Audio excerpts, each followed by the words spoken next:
Probably the biggest thing is trust the people you hire. So that's one thing I thought Theranos did really well was hiring, but it seemed like the management didn't listen to the brilliant scientists that they actually hired. The television series The Dropout has chronicled the fascinating and wild story of Elizabeth Holmes and her defunct company Theranos.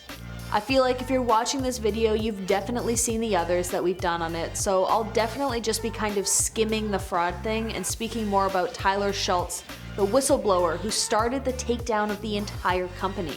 He's the man who went to the Wall Street Journal with the whole story, and the person who provided enough evidence to possibly land both Elizabeth Holmes and Sunny Balwani in prison for fraud. Now the owner and operator of a biomedical science company himself, we catch up and see just what Tyler Shultz is thinking as the Theranos trials take place. Today we're covering Tyler Shultz. Tomorrow though, you decide. Let us know in the comments down below who you think we should cover on the next episode of Where Are They Now. While you're there, we'd really appreciate it if you could like this video so we can keep making more just like it. Let's get into it. Not much is known about Tyler's early life, and honestly, who really cares? What we care more about is his ascent into the Theranos company and how he obtained the information that would take the company down. A little briefing on what Theranos actually is. It was a private company that touted itself as a marvel that breakthroughs health technology. The company claimed to have tech that could administer blood tests using just a few drops of blood rather than a standard full vial. These claims were unfounded, and they conned a bunch of investors into donating millions of dollars for a company that had a product that was extremely faulty with unreliable results. In fact, Theranos would lie about the tests being done on their machine, and sometimes they used commercial machines to administer blood tests. After the news broke and the company faced a string of legal and financial issues, it was estimated that Elizabeth Holmes' net worth dropped from $4.5 billion to virtually nothing. Tyler Shultz is the grandson of George Shultz, a Theranos board member and the former Secretary of State for President Ronald Reagan. Tyler himself worked for the company and was extremely close with his grandfather. But while in the labs, Tyler noticed that the Theranos equipment, dubbed Edison machines, frequently failed quality control checks and produced widely varying results.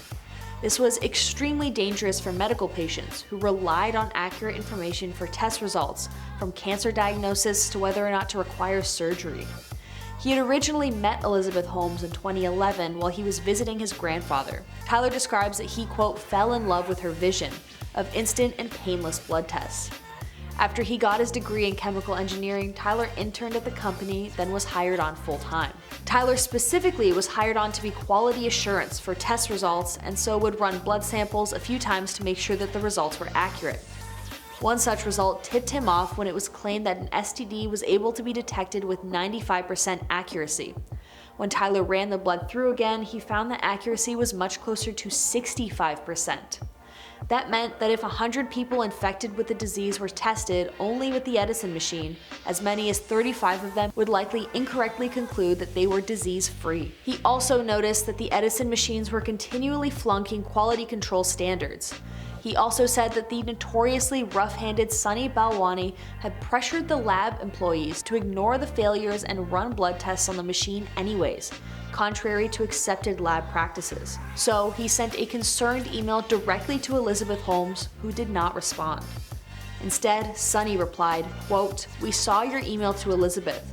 Before I get into specifics, let me share with you that had this email come from anyone else in the company, I would have already held them accountable for the arrogant and patronizing tone and reckless comments." Tyler also stated that he would have been fired had it not been for his grandfather.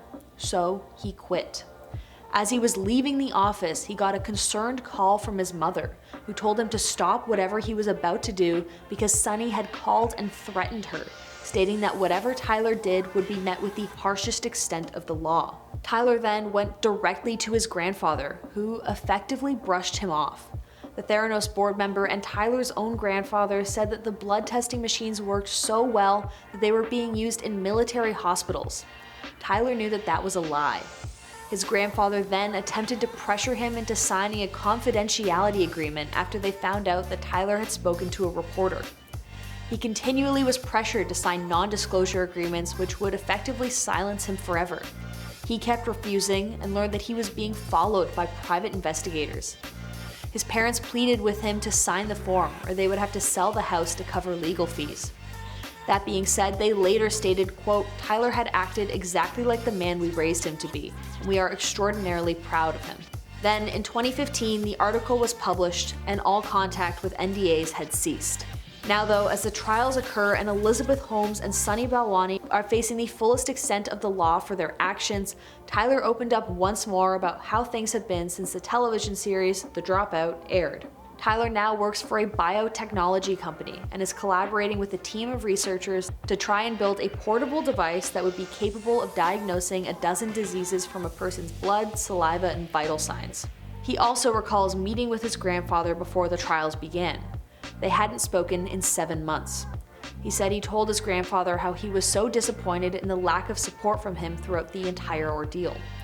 When describing his emotions during the Elizabeth Holmes trial, quote, "I decided to deal with it by playing my guitar super loud.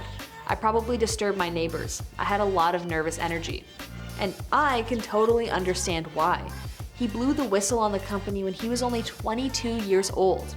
And now, being 31, this has been building for quite some time." Although he was at work during the last trial, he recalls his phone buzzing with a message from his wife. Quote, "It was a text in all caps, guilty. All of a sudden, it was just a weight was lifted. It's over. I can't believe it's over." After that, he and his family decided it was worth a toast, so they popped some champagne together to celebrate.